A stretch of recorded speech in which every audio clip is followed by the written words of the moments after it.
Magandang umaga po. Muli ang inyong lingkod, si Chef Roy. Magandang umaga dyan sa Cebu, mga pinsan ko.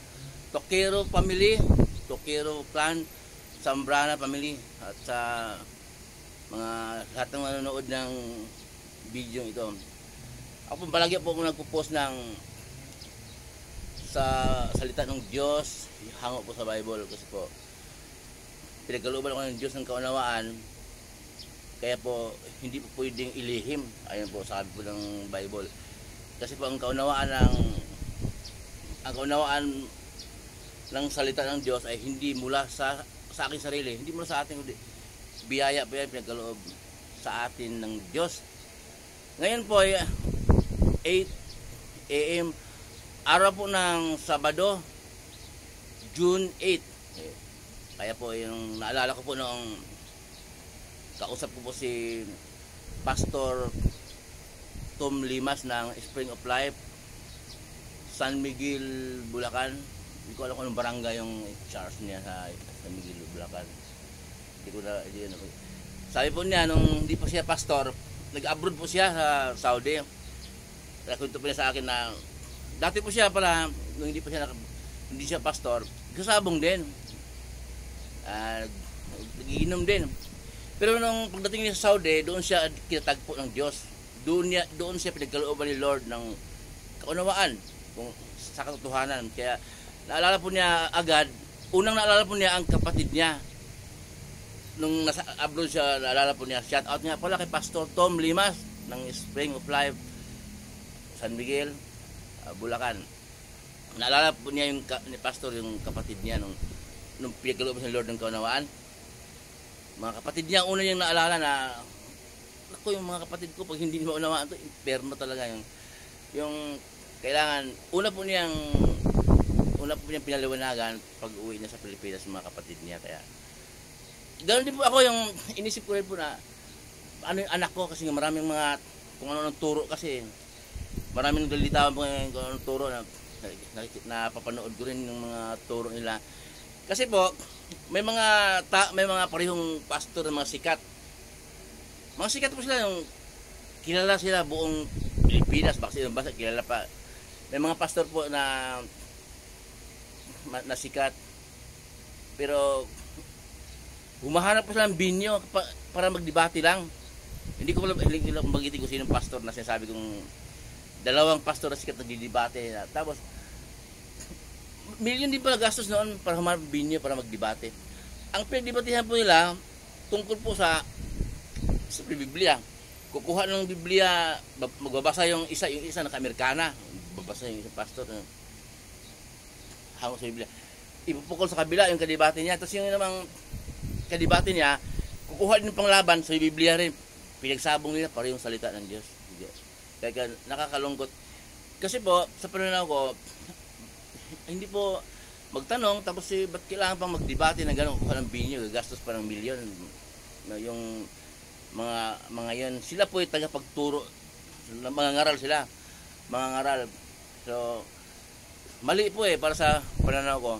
Basta po kaya yung video ito ginawa ko para sa mga lahat ng nabanggit ko nila, Tokero Clan, Tokero Family, Zambrana Family, lahat ng video ito. Kasi po, wala na po tayo sa Israel. Okay? Wala po sa Israel. Si Jesus po ang tagapagturo sa atin. Kaya pinadala siya ng Diyos Ama para ang salita ng ating Panginoong Jesus, yun ang turo niya.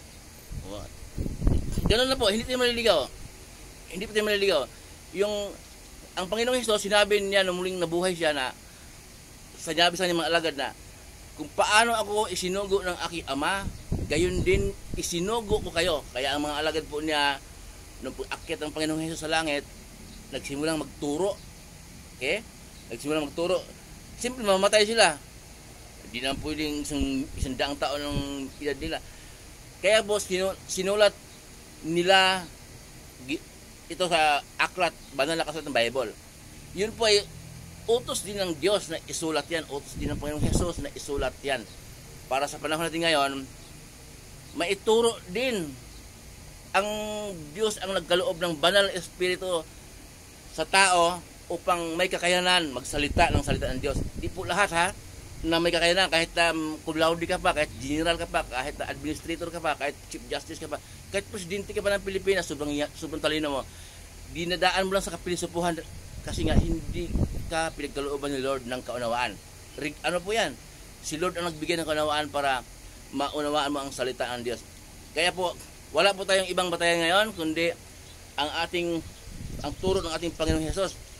Ang sabi ni Pablo, madalas na sulat daw niya para sa taga Corinto, iglesia ng Diyos sa Corinto, iglesia ng Diyos sa Roma, iglesia ng Diyos sa Galacia. So, ang Diyos pala may itinayo ng relihiyon noon. Aanib lang tayo. Nasa atin na yun kung anong ipapangalan natin sa chart natin. Pero yung turo ni Jesus, yun po ang ating ipapumuhay araw-araw. Wala na po sa Israel. Wala na po tayo sa kay Moises na kasi kulang yung 10 utos na pinagkaloob ng Diyos kay Moises. Marami po yan sa ibang araw sa talakayan natin na kulang pala. Kaya pinaganda, pinalawak, hindi lang 10 utos ang dapat ipapairal ng Diyos tao. Hindi lang, marami. Daming kasalanan na hindi nabanggit doon sa 10 utos. Kaya po, yung ibang pastor pala, nagdebate sila, alam naman nila pala na panahon na tayo ngayon ng Kristiyano. Okay? Dahil doon sa Antioquia, doon nagsimulang tawaging Kristiyano ang mga apostol ni Jesus. Kasi nga, Kristiyano na doon sa Antioquia na yan, 1 taon silang nagturo doon. Doon simulang tawagin. Makabasa po natin sa gawa. Pero po, yung nagdebate sinasabi ko, turo ni Jesus ang tinuturo nila. Yung isa doon, yung nakapulo, yung naka-Amerikano ng pinaglaban niya na pareho silang turo ni Jesus ang kanilang pinapangaral. Pero pagdating sa bigayan ng donation sa church nila, kanilang iglesia, kumukuha na kay Moises. Kasi nga kay Moises, malaki 10%, yun lang. Pero ang panahon ngayon ni Jesus pala, sa panahon ng Kristiyano ay hindi 10%. 10% kasi doon kay Moises pagdating sa bigayan, 10% ang kanilang tinuturo. Pero hindi po lahat ng nangangaral ha. Marami po nangangaral na hindi 10%, magbigay ka ng ayon sa iyong pasya ng kalooban. Basahin po natin sa pangalawang Korinto 9:7 para hindi po tayo maguguluhan. At may naman binabasa. Pakinggan po natin. Pangalawang Korinto 9:7, ganito po ang sabi. Ang bawat isa ay dapat magbigay ayon sa kaniyang pasya, maluwag sa kalooban at hindi napipilitan lamang sapagkat iniibig ng Diyos ang nagbibigay ng may kagalakan. Ngayon, iniibig pala ng Diyos ang nagbigay ng may kagalakan. Kaya kung 10% ang hingin mo sa mga member mo, nagkasala pala sila noon kasi nga, nagsabi-sabi sila, yan mo, yung may helicopter, kung ano nang nakahatol pa pala. Kaya kung maluwag po sa kalooban ang ibigay ng mga member, hindi po lahat ha. May siguro ilan na ngayon, pero meron din yung iba nga ngayon ni pastor nagkaroon ng kaso, bahala na sila. Style nila yung buhay nila.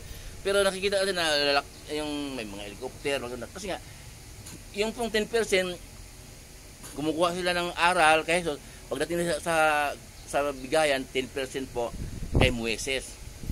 Nabasa ko po. Muli pong inyong lingkod, si Ship Roy. Ingatan po kayo ng Diyos.